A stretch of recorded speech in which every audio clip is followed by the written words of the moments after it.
এক রোদেলা সকালে সমুদ্রের ঢেউ আর দর্শকের হাততালিতে ভরে উঠেছিল অ্যাকোয়ারিয়ামের চারপাশ। জেসিকা র্যাডক্লিফ একজন হাসি খুশি, সাহসী আর প্রাণপ্রেমী তরুণী। তার প্রিয় অর্কা তিমি লোনার সাথে শো করতে মঞ্চে আসেন। তারা একসাথে লাফ দিচ্ছিলেন এবং হাসছিলেন, যেন এই মুহূর্তটাই জীবনের সবচাইতে আনন্দময় মুহূর্ত। কিন্তু কয়েক মিনিটের মধ্যেই সেই হাসি থেমে যায়। দর্শকদের সামনে ঘটে যায় এমন এক ঘটনা যা বদলে দেয় সবকিছু। শোর মাঝখানে জেসিকা পানিতে ডাইভ দিলেন, কিন্তু হঠাৎ লুনা তাকে পানির নিচে টেনে নিয়ে যায়। কয়েক সেকেন্ড, তারপর মিনিট। দর্শকরা প্রথমে ভেবেছিল এটি শো এর অংশ, কিন্তু জেসিকা যখন ভেসে উঠল না, তখন আতঙ্ক ছড়িয়ে পড়ে। স্টাফরা ছুটে এসে উদ্ধার অভিযান শুরু করে। কিছুক্ষণ পর জেসিকাকে পানি থেকে তোলা হয়, কিন্তু তখন অনেক দেরি হয়ে গেছে। এই ঘটনার পর মিডিয়া ও সোশ্যাল মিডিয়ায় দাবানলের মতো ছড়িয়ে পড়ে খবর অর্কা ইচ্ছা করে হত্যা করেছে।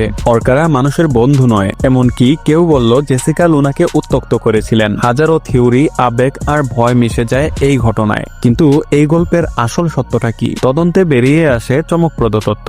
জেসিকা র্যাডক্লিফ নামের কোনো ট্রেনারের রেকর্ড নেই বড় কোনো মেরিন পার্কে। এই পুরো গল্পটি আসলে ইন্টারনেটে তৈরি করা একটি মিথ্যা ও এআই জেনারেটেড কন্টেন্ট, যা বাস্তব ঘটনার সাথে মিশিয়ে প্রচার করা হয়েছে। সত্যিকার অর্থে এই নামে কোনো ট্র্যাজেডি ঘটেনি। 2010 সালে সিয়া ওয়ার্ল্ডের অভিজ্ঞ ট্রেনার ডন বাঞ্চোকে একটি বন্দি অর্কা টেলিকাম পানির নিচে টেনে নিয়ে যায় এবং তিনি সেখানেই মারা যান। সেই ঘটনাই পরবর্তীতে অনেক ফেক নিউজ, ফেক ভিডিও এবং কাল্পনিক চরিত্র তৈরির উৎস হয়ে ওঠে। এই গল্পটি প্রমাণ করে সোশ্যাল মিডিয়ায় যা দেখছি তা সবসময় সত্য নাও হতে পারে, কিন্তু এর মাধ্যমে আমরা একটি গুরুত্বপূর্ণ শিক্ষা পাই। বন্যপ্রাণীদের বিনোদনের জন্য বন্দী করে রাখা তাদের আচরণ ও মানসিকতার উপর নেতিবাচক প্রভাব ফেলে। তাই তাদের প্রাকৃতিক আবাসস্থল সংরক্ষণই আমাদের প্রধান দায়িত্ব। জেসিকা র্যাডক্লিফ হয়তো বাস্তবে ছিলেন না, কিন্তু তার গল্প আমাদের মনে করিয়ে দেয় মিথ্যা খবর যেমন সহজেই ভাইরাল হয়, তেমনি প্রকৃতির সত্যিকারের গল্পগুলো শোনার যোগ্য।